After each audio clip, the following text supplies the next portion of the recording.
Ladies and gentlemen, it gives me immense pleasure as I invite you to stand in applause as we invite to the podium Guyana's 9th Executive President, Dr. Mohamed Irfaan Ali.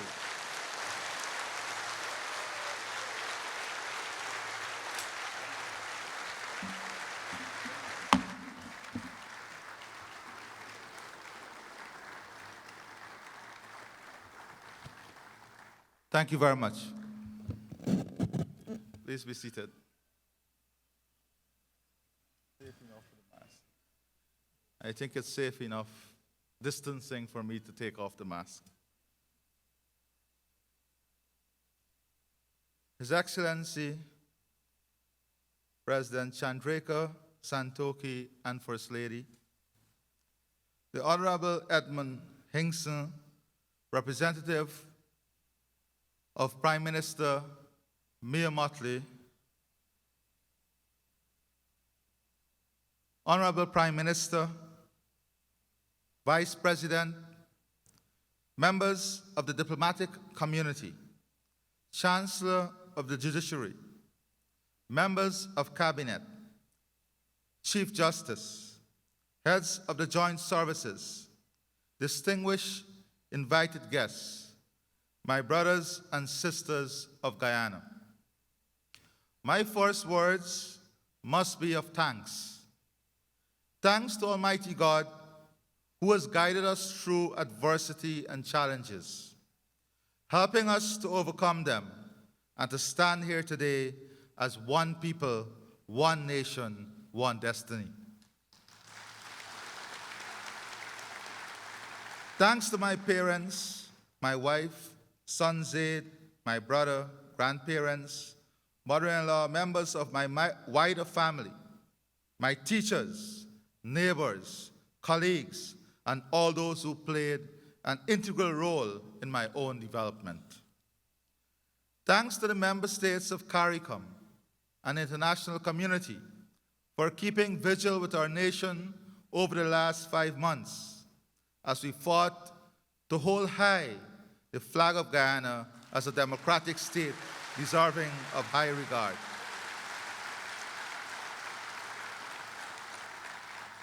Some of those who stayed alert with us through those dark days are with us as a new dawn dispels the darkness of despair and shines a light of unbounded expectation on us today.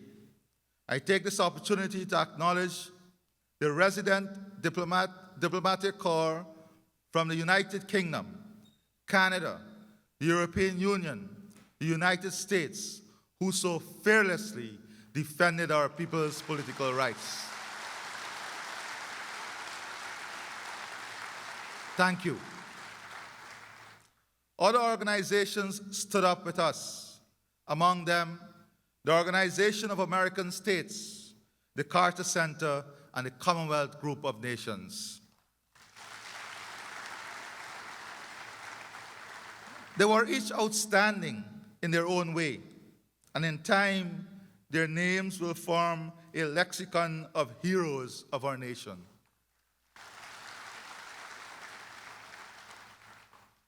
They were epitomized by one man who put our country before himself in his determination that democracy should never die in Guyana, nor should our people be deprived of their political rights.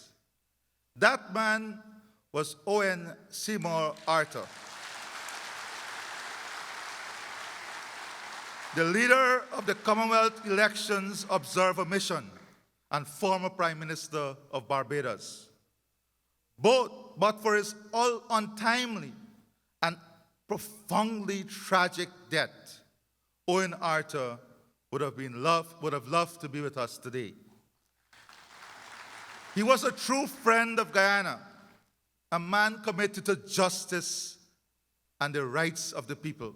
I honor him today, and I call on all here assembled to stand up and join me in a moment of silence to this warrior in our cause, Owen Seymour Arthur.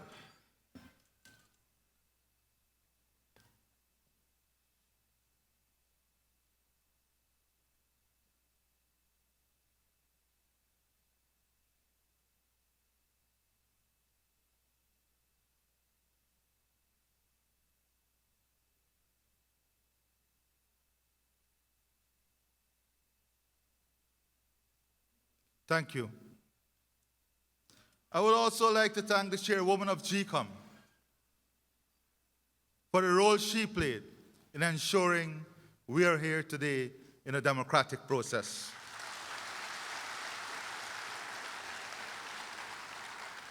With a full heart, I thank the majority of the electorate of Guyana who reposed in me their confidence to serve as president of our beloved nation. I thank the leaders, supporters, volunteers, and members of my party, the PPP Civic, for their extraordinary support at the March 2nd polls. Their efforts and the PPPC's formation of the government will be transformed into a victory, not for them alone, but for all Guyanese who aspire to a vibrant nation that delivers benefit for all. To those of you who may not have supported me, I also thank you for your adherence to democracy and the rule of law. And I promise one and all, those who supported me and those who did not, that I will be the president for all the people of Guyana. And I will serve each of you with affection, without discrimination, and with every attention to fairness and equity. In my service to Guyana, I will not see a nation divided by ethnicity. I will see a nation cemented in unity. This land of Guyana is our common homeland. It is our common heritage. And every citizen within it is equal and will be treated equally. My story is similar to that of most of you.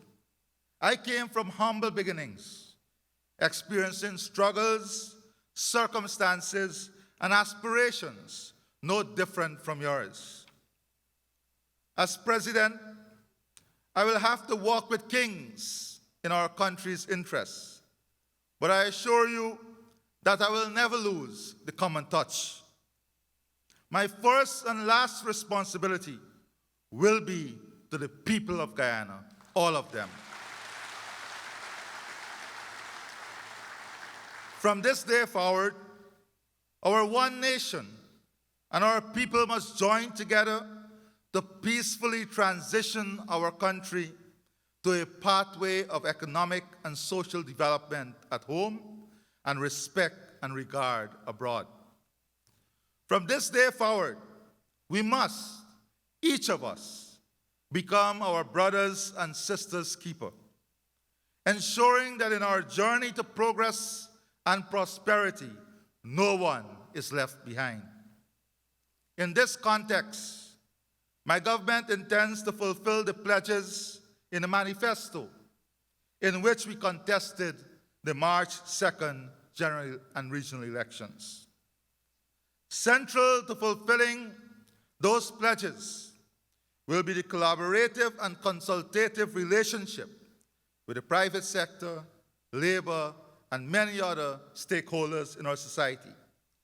The private sector, whose commission was stalwart in insisting on a credible election result reflecting the will of the people. The private sector showed beyond any shadow of a doubt that they care about the political and social stability of our country and its prospect for economic prosperity. My government will work in partnership with all stakeholders, the private sector, to make Guyana a center for economic activity that will radiate throughout this hemisphere and beyond. We have already started to examine, from a fiscal perspective, the extent of support we can give to the various sectors to simulate a resumption of their economic activities, especially putting back to work people who have been dislodged because of the COVID-19 pandemic. In this regard, I now highlight some of the programs and projects that we will start to implement immediately to focus on wealth and job creation. We'll create a single window clearance system to reduce bureaucracy and costs of doing business. This will make it easier for local and foreign investors to start up and establish businesses in our economy that is forecast to grow by 52.8%, surpassing all 26 Latin American and Caribbean states. This huge projected growth has to do a lot with our oil and gas finds that promise recoverable petroleum resources estimated at more than 8 million barrels. We are conscious that the proceeds of this resource must be managed in a transparent way that will assure the people of Guyana that they will be the beneficiaries in a fair and equitable manner. That is why my government will establish the legal and regulatory foundation upon which a new modern economy will be built, striking a vital balance between our traditional sectors and the new and emerging industries, including oil and gas, technology, and communication. Our legislative agenda will create a regulatory framework to enhance sustainable productivity, but with a human face in an environmentally friendly manner. We will also establish a petroleum commission to ensure that the oil and gas sector is not subjected to undue political interference. More importantly, we will ensure that every cent of the revenues from the sector is accounted for, as well as every cent that is spent. There must be no doubt in your minds, in the minds of our people, that our country, our nation, our people are the beneficiaries of the oil and gas sector. To stimulate business enterprises, we'll reduce the cost of energy by at least 50% through a mix of hydro, gas, solar, wind, adding more than 400 megawatts of newly installed capacity over the next 5 years. High transportation costs will also be tackled through transformative investment like the Deepwater Harbor, the Linden to Lethem Road, a high-span bridge across the Demerara River, and other transformational infrastructure that will open up our economy and bring benefit, creating jobs for the people of Guyana. Our intention is to open up every part of our country and to join them up so that new opportunities are created for housing settlements and businesses, and to create and expand tourism and other services industries. We want to build a Guyana that is ripe with business opportunities, humming with employment expansion, and growing perennially in prosperity. To aid all this, we will scale up the provision of internet services across the country, empowering businesses and persons. We know that building physical infrastructure and creating the framework for prosperity is only one part of ensuring success. A vital part is training our people to take advantage of the opportunities and the framework. Our goal is to facilitate jobs for every Guyanese that want to work, not to provide them with the skills they need alone. That is why we invest in training and retraining our workforce so that they can stake their claim in our nation's prosperity. On this point, the workers of this country, the bedrock of our nation, have suffered untold hardship. Once proud men who work in the sugar industry, bauxite industry, and other industries from sun up to sundown, never complaining about the back-breaking nature of their jobs, are today barely scratching a living. Their anguish is not only that they can't have a decent wage, but it is they cannot feed their families. These conditions do not reflect the Guyana we want, and we have to fix it, and fix it urgently.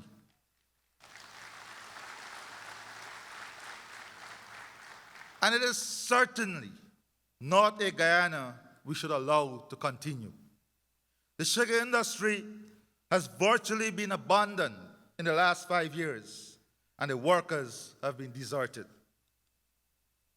No attempt has been made to seek a new path by which aspects of the industry could be salvaged for the production of profitable sugar and sugar-based niche products that would maintain jobs and, by doing so, maintain the dignity of labor. While we are putting together the torn fragments, the picture of the industry appears deeply distressing. The assets of Gaisuku seem to have been stripped by Nisil and disposed of. The once greatest contributor to our nation's economy has been beaten down to its knees, and the workers tossed to unemployment and misery. We intend to raise up the industry and to help it and its workers resume the once proud place in our economy. It is bad enough that I must draw your attention to other areas in our economy, including bauxite, rice, agriculture, forestry, mining. We have already commenced work on ensuring we do all that is necessary and possible within the constraints to put back these industry on the path of growth and development. Sadly, the workers bore the brunt of the incompetence, inefficiency, and irresponsibility. My government will dismantle the policies of the previous administration that created an environment completely unfavorable to workers. The people of this country must not be second and third-class citizens in their own land. Their rights and entitlements must be protected, or the struggle of our great labor leaders, Bahadur Singh, J.A. Nicholson, Hubert Nathaniel Critchlow, and Ashton Chase would have been in vain. The new Ministry of Labor that we have just created will be tasked with the noble undertaking of creating work, rewarding labor with adequate wages, and of respecting the rights in every sector, every industry, and every business. We intend to give workers the place of pride they deserve and the rewards that they merit. This land is our land. Every Guyanese has a right to live in it, work in it, and thrive in it. Our Guyana must no longer be counted as one of the poorest nations in the Western Hemisphere. We must no longer be scorned or treated contemptuously anywhere in the world. We must welcome back to their homeland our diaspora, who played such a positive and constructive role in defense of our democracy. They may live abroad, but their love remains in Guyana, as they passionately demonstrated over the last 5 months. My government intends to embrace Guyanese abroad as we enlist them here at home. The wealth of our country must reach the pockets of our people in a fair and equitable manner, so that we can climb on the mountaintop of prosperity, respected by all. Over the next 5 years, my government will build a ladder on which we'll climb together as a nation to the mountain top in unity and with dignity and pride. I'm conscious that while we are building our nation to give a better life to our current generation, we must also lay the foundation for future generations. That is why I've appointed many young persons into my cabinet. We'll chart the future, and they will have a strong hand in the future we chart. Additionally, I will establish a youth advisory policy committee in the coming weeks that will reflect our country's rich religious and ethnic diversity. The future is theirs. It is right that we, even now, they should help to shape it. In our manifesto, we pledge to pursue inclusionary constitutional governance. I intend to see that that pledge is implemented. To do so will require certain constitutional reforms, which will be formulated in consultation with the people. We'll conduct a national conversation in which all ideas will contend and all voices will be heard.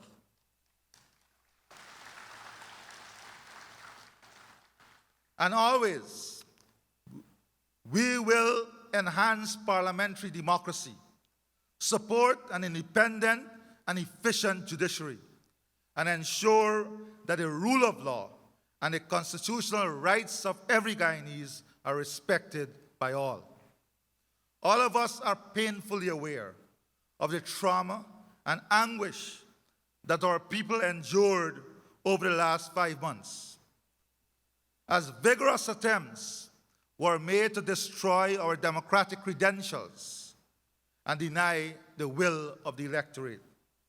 All of us have an obligation to the nation and to ourselves to ensure that never again should any generation of our people be subjected to such unlawful behavior.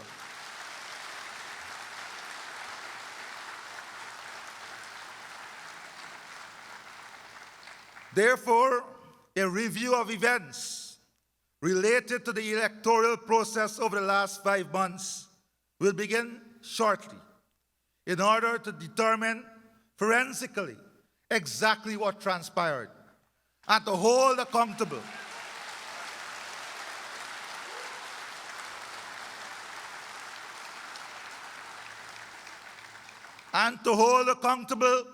any person who sought to pervert and corrupt the system.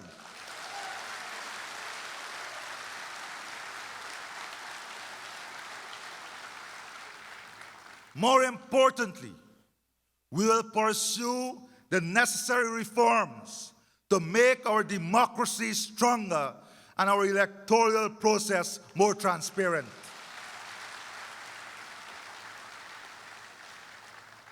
Part and parcel of a strong democracy is robust security. Every citizen, every home, every business place must feel safe from criminals and from crime. The air that we breathe in our beloved Guyana must be free from the stench of crime. Therefore, my government will strengthen the police force by providing it with the tools it needs to keep our people safe, including training, modern equipment, adequate vehicles, and a capacity for rapid response. Every life in our nation matters, and my government will ensure that every life is protected from harm. It is our duty and our responsibility, and we'll work towards this. The COVID-19 pandemic has already claimed too many lives. Everything possible must be done to protect our people from this dreadful and dreaded disease. That is why, as President, I will personally and urgently participate in my government's program to stop infection by the coronavirus, curb its spread, and safeguard the health of our nation. After completing a rapid assessment, I have already begun to establish a structure to tackle the virus as effectively as possible. We are creating a COVID response unit comprising of government policymakers, represented by the Prime Minister and the Minister of Health, and our regional and international partners such as CARICOM, PAHO, UNDP, and our private sector. We are dismantling the political intervention and structure and the bureaucracy, and we are putting it into the hands of policymakers who are capable and competent to deal with this issue. The unit will be guided by a collaborative policy to address medical responses and to create a COVID-19 impact socio-economic plan for our people. Since taking office in just 1 week, we have mobilized and received 46,000 rapid antibody test kits, personal protection equipment, approximately 240,000 surgical masks, face shields, gowns, and other urgently needed supplies. In addition to the rapid test kits, the Prime Minister of Barbados, the Honorable Maya Motley, is sending us an additional 15,000 PCR test kits, which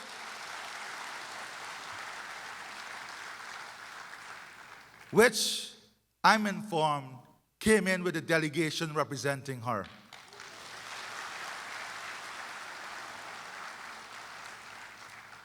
By next week, we should receive another 10,000 PCR test kits from PAHO, with a commitment to supply an additional 40,000 PCR test kits.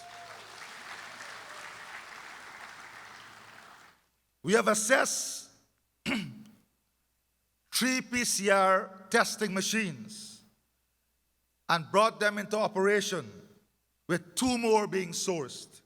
And plans are in motion to train persons, including persons from the hinterland areas, in the use of the PCR machines and rapid test kits. Thank you. We have commenced work on securing immediately an initial sum of $4.5 billion as emergency response to help at the household level.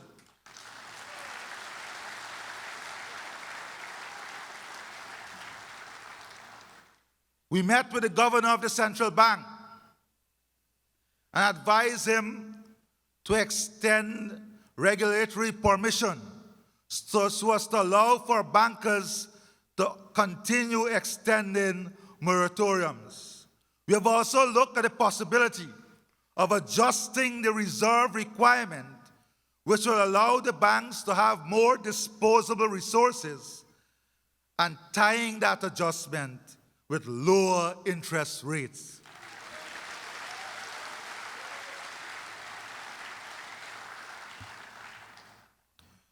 We have started to examine from a fiscal perspective what support we can give to the private sector and other groups, all with a view of supporting a resumption of the economic activities and putting our people back to work. We have reached out to several multilateral and bilateral sources with a view to urgently mobilize financial resources of the magnitude that is necessary to overcome the effects of this pandemic. I must say, the response has been encouraging. As you can see, we have hit the ground running. we do not intend to slacken the pace. There is much to be done. We will have a nation, we still have a nation to build and a people to rise up. In pursuing this objective, we'll build closer partnerships with our CARICOM sister states and with the United States of America and Canada, which are our traditional partners, and the UK, and friends in this hemisphere, who have all done so much to help us preserve our democracy. Guyana was a founding member of CARICOM, and before it, CARIFTA. We remain faithful to the ambitions and expectations of the Caribbean community. We are grateful that CARICOM stood by our side in the recent electoral crisis.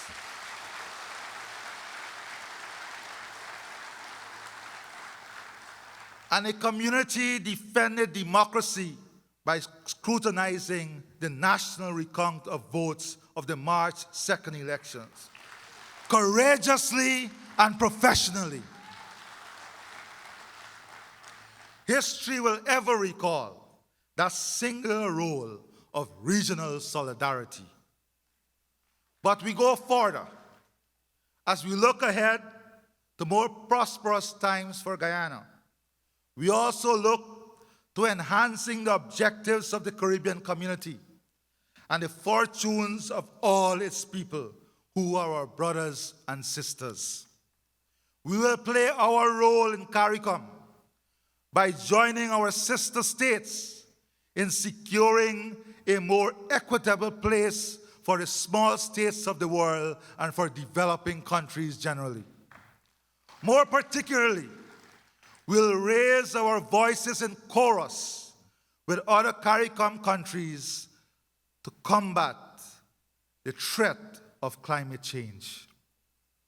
Under our watch, CARICOM will not find Guyana lagging in our support for and our duty to the principles, policies, and pledges of regional integration. For your new government, there will be no policy more sacred than that relating to our borders. As Guyanese, all of us stood with the previous administration in defense of Guyana's patrimony. For us, Guyana's territorial integrity is never a matter for domestic division. It is always a matter for national cohesion. It was the PPPC government that secured our maritime border with Suriname under the United Nations Convention on the Law of the Sea in 2007. We settled that border, which has already opened the doors to offshore oil and gas development for both countries. In this connection, I especially welcome to this inaugural ceremony my brother, President Chandrika Santoki, our closest neighbors. I look forward to working closely with him in the interests of our two peoples and peoples of the wider Caribbean community. It was also a PPPC government in 2014 that put an end to the good offices dialogue with Venezuela, our neighbor to the west, because it has become for them a strategy of prolonging contention rather than of seeking solution. Therefore, the PPPC gave full support to the former administration when, as initiated by us, they submitted the Venezuela contention to the National Court of Justice. We shall not descend. The sovereignty of our state, the integrity of our territory, of both land and sea, is a sacred trust we must defend, and we will do so in collaboration with our partners and allies. In being faithful to that trust, we shall be loyal to our enduring vision of a Guyana as one indivisible. My brothers and sisters, we stand at the beginning of a road that could lead us all to a bright and prosperous future. A future that would take us to the famed El Dorado that eluded us in past generations.